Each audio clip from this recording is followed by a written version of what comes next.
As you all know, I'm a type of person that is jack of all trades but master of none.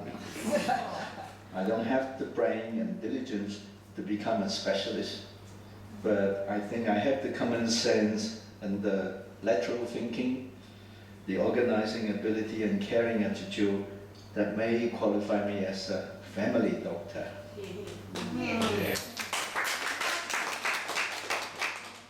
I'm going to explain a little bit about family doctor, especially for the spouses. You all know what we do at the surgery, but the concept of family doctor is still foreign to many.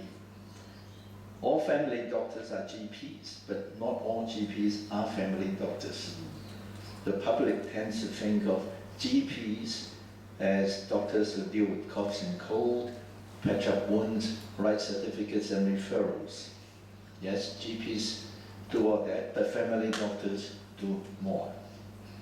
Let's pause for a moment to think about, compare our health, say, to a bridge. When a bridge collapsed and people are thrown into the water, we all remember the heroes who jump in and save the victims. Just like surgeons and specialists, they rightly deserve their accolades. However, few will stop to think about all the other bridges that did not collapse. They did not collapse because they have been properly designed, built and maintained to the appropriate standard. To the unaware public, GPs are sort of like the bridge maintenance worker. But few will understand that family doctors have extra roles. They are the architect and engineers who have planned and overseen the construction of the bridges according to proper standard in the first place, so that they won't collapse for no reason. That's the difference between a GP and a family doctor. Family doctors, by implication, treat the patients as part of their own families by providing personal, dedicated, and most importantly, ongoing care to not just an individual patient, but to the whole family and extended family of the patient.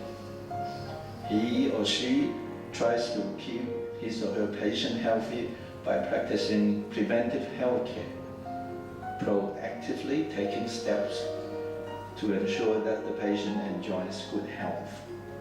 The family doctor shares the patient's joy and sorrow. The family doctor does his or her best to advise and counsel, try to make a positive difference in the patient's circumstances, to make their pain more bearable or to give them hope and assistance until the crisis passes. As you are well aware, sometimes the crises do not pass and cannot be averted.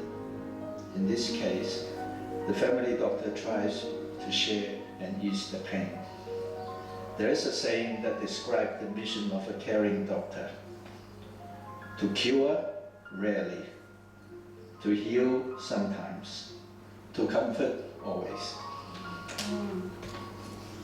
One of the prerequisites of being a family doctor is simply having the dedication to stay in a place long enough in order to get to know the patient, and in return for the patient to know them. I have been operating Arundel Medical Practice for 28 years in the same location.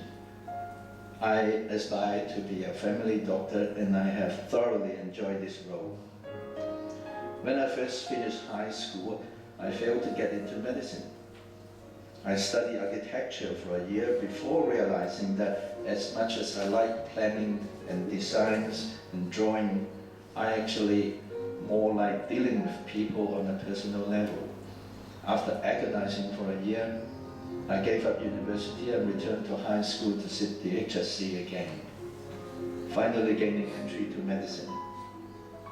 Interestingly, the architecture study before I started medicine gave me good training in design and organization and has helped me tremendously in my career. God works in mysterious ways. What appears to be a disaster may actually be the best thing to happen to you. That's the best important life lesson that I have learned.